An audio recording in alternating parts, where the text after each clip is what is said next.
Hello everyone, स्वागत है सभी का हमारे यूट्यूब चैनल में। आज के दिन में गणित कक्षा 10 दो चर वाले रैखिक समीकरण युग्म के इस प्रश्न को बहुत ही आसान तरीके से हल करना सीखेंगे।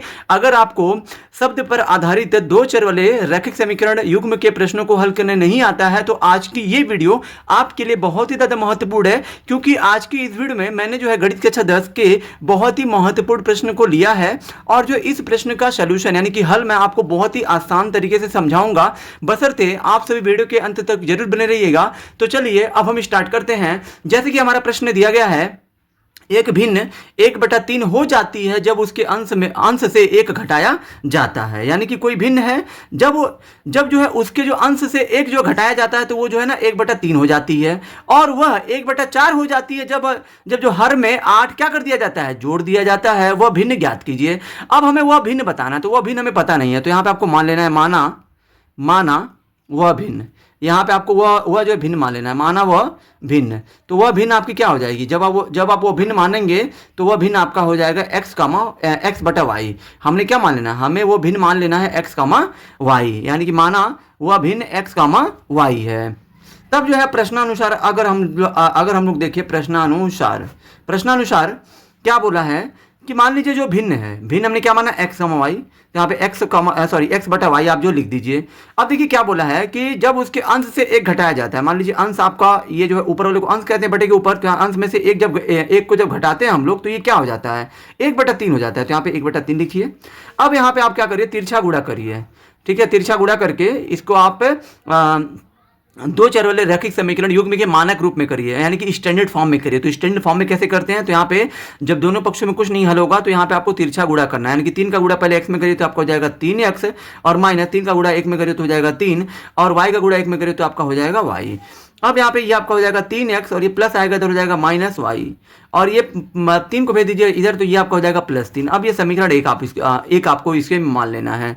तथा आगे भी हमारा क्या बोला है प्रश्न के अनुसार, जो भिन्न है ना यानी कि x/y, क्या बोला है यहाँ पे, जब हर में 8 जोड़ा जाता है, यानी कि हर आपका ये नीचे वाला है 8 जब जोड़ा जाता है तब ये कितना हो जाता है, और वह 1/4 हो जाती है जब जो हर में 8 जोड़ दिया जाता है, यानी कि जब ये 8 जोड़ा जाता है तो 1/4 हो रही है, यानी कि 1/4 बराबर में हो जाती है 1/4 के। ठीक है, यहाँ पे भी कुछ दोनों पक्षों में कुछ नहीं हल होगा तो तिरछा गुणा कर लीजिए। 4 का गुणा x में करिए तो आपका हो जाएगा 4x, और बराबर में 1 का गुणा y + 8 में करिए तो आपका हो जाएगा y + 8 है।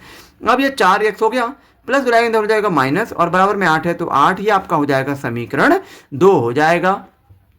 अब जो हम इसे क्या करेंगे, हम इस प्रश्न को जो है ना, हम इस प्रश्न को विलोपन विधि से हल करेंगे।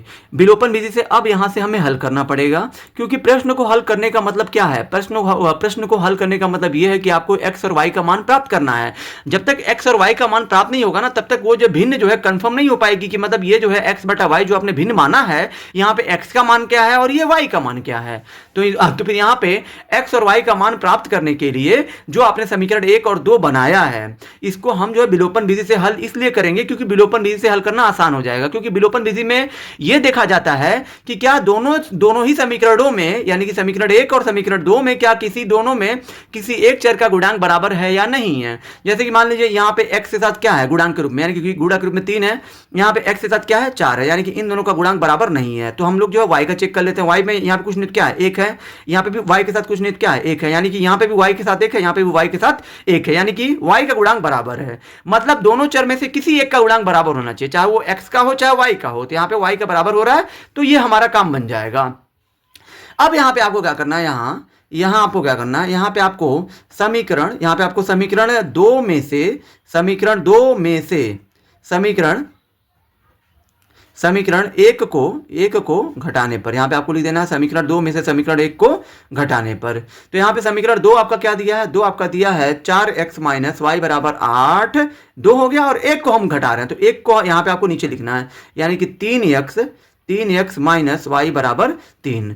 ठीक है, समीकरण 2 में से 1 को क्यों घटाया जा रहा है, तो यहाँ देखिए, अगर कभी भी जिनका गुणांक बराबर है, जैसे कि मान लीजिए हमने यहाँ पे y वालों का गुणांक देखा तो y का मान यहाँ पे भी 1 है, यहाँ पे भी y का मान 1 है, इन दोनों का गुणांक बराबर है ना, तो यहाँ देखिए कभी भी जिनका गुणांक बराबर होता है उनका आपको चिन्ह देखना है कि उनका चिन्ह क्या है। जैसे यहाँ पे y का चिन्ह क्या है, माइनस है, यहाँ पे y का चिन्ह क्या है, माइनस है।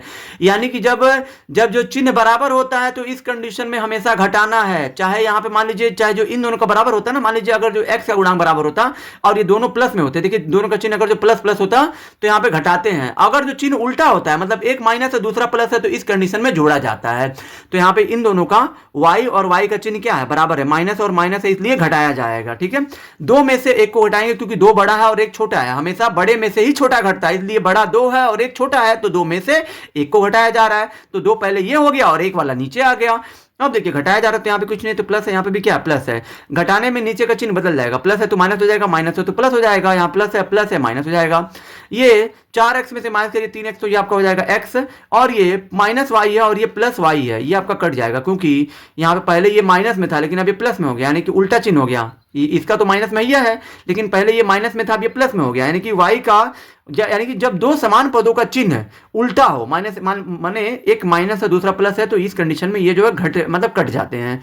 और बराबर में 8 में से 3 गया, ये आपका हो जाएगा 5, क्योंकि 8 में से माइनस करिए 3 तो हो जाएगा 5, यानी कि x का मान आ गया 5। अब आपको क्या करना है, अब हमें जो y का भी मान प्राप्त करना है, तो यहाँ पे x का मान आपको क्या करना है, x का मान समीकरण 1 में रखने पर, यानी कि x का मान आपको जो समीकरण 1 में रखकर y का भी मान प्राप्त कर लेना है।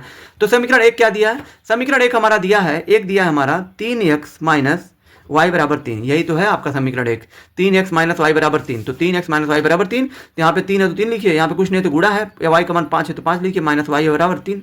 अब देखिए यहाँ से हमें चाहिए y का मान, तो ये 3 5 हो जाएगा 15, और माइनस में y है तो y बराबर में 3 है तो 3, माइनस y बराबर ये 3 है, प्लस जाएगा तो हो जाएगा -15। तो यहाँ पे y बराबर 3 में से 15 गया, हो जाएगा 3 में से 15 घटेगा नहीं तो उल्टा करेंगे, मतलब 15 में से 3 जाएगा तो -12 आ जाएगा, क्योंकि उल्टा जब घटता है तो माइनस का चिन्ह लगता है, मतलब हमने 15 में से 3 घटाया, उल्टा घटाया तो माइनस का चिन्ह लगना है। माइनस कट जाएगा तो y का मान आपका कितना आ जाएगा, 12, यानी कि y का मान हो गया आपका 12। तो यहाँ पे आपको लिख देना अतः वह भिन्न आपने जो क्या मानी थी, वह भिन्न आपने मानी थी x बटा आपने माना था y। तो यहाँ पे x का मान कितना आ गया, 5 आ गया, 5 लिखिए, और बटा में y का मान आपका 12 है तो 12, यानी कि 5 बटा 12, ये आपका इस प्रश्न का जो है उत्तर हो जाएगा। आई होप कि आप सभी को ये वीडियो बहुत ही ज़्यादा पसंद आई होगी। अगर आप हमारे चैनल पर नए हैं तो हमारे चैनल को लाइक, सब्सक्राइब और शेयर जरूर करें, जिससे आने वाली वीडियो की नोटिफिकेशन आपको मिलती रहे। धन्यवाद।